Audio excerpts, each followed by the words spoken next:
കാര്യം ശരിയാണ്. 4000 കോടി വിറ്റൂരുള്ള ഒരു കമ്പനിയാണെങ്കിൽ പോലും താങ്കളെ ഞാൻ ശ്രദ്ധിച്ചു. താങ്കളുടെ ഈ കിച്ചൺ ട്രഷറേഴ്സിൽ താങ്കൾ ഒരു എക്സ്റ്റേണൽ ഫണ്ടിങ്ങിന് പോയ ഒരാളാണ്. അപ്പോൾ ഈ ഫണ്ടിങ്ങിന് പോകുമ്പോൾ ഇത്രയും വലിയൊരു ഗ്രൂപ്പ് എന്ന് വരുമ്പോൾ ആദ്യം ഉയരുന്ന ചോദ്യം നിങ്ങൾക്ക് എന്തിനാണ് ഈ പണം, അല്ലേ? ആദ്യത്തെ ചോദ്യം. ആ പണം കിട്ടുന്ന പ്രോസസ്സ് എളുപ്പമായിരുന്നു? എങ്ങനെയാണ് ഈ ഫണ്ടിങ് നേടിയത്? ആ ചോദ്യം ഉണ്ടായിരുന്നു. വളരെ ഒരു സ്ട്രോങ് ചോദ്യമായിരുന്നു. ബിക്കോസ് ഗ്രൂപ്പ് ഇത്രയും പ്രോഫിറ്റ്സ് ജനറേറ്റ് ചെയ്യുമ്പോൾ why do you need external funding? In fact അതൊരു നെഗറ്റീവ്, അതൊരു ഡിറ്ററന്റ് ആയിരുന്നു. But I think as a team our intent was very clear. ഒന്ന്, കോൺസ്റ്റന്റ്ലി ബോർഡിലേക്ക് പോകണം കാശിന് വേണ്ടി. അതിൽ തന്നെ നമുക്കൊരു മുഷിപ്പുണ്ടല്ലേ, അല്ലെങ്കിൽ ഒരു ബുദ്ധിമുട്ടുണ്ട്. അപ്പോൾ എവിടെയെങ്കിലും ഇതൊരു standalone business, standalone entity, ഇതിന്റെ ആസ്പിറേഷൻസ് മച്ച് ലാർജർ ആയിരുന്നു. I mean in terms of the amount of money and the amount of investment required.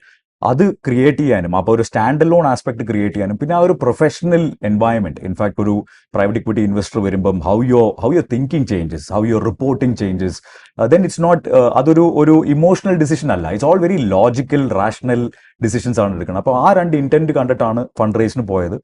Process was not necessarily as easy because of the earlier said reasons. പക്ഷേ business delivery ചെയ്ത് ആ ഒരു 4 to 5 year window delivery ചെയ്ത ഗ്രോത്തും അതിന്റെ future പ്ലാൻസും കണ്ടിട്ട് തന്നെയാണ് investor on board വന്നിരുന്നത്. എത്ര കോടി ഇൻവെസ്റ്റ്മെന്റ്? റഫ്ലി അബൌട്ട് 80 crores റേസ് ചെയ്തു. Very good.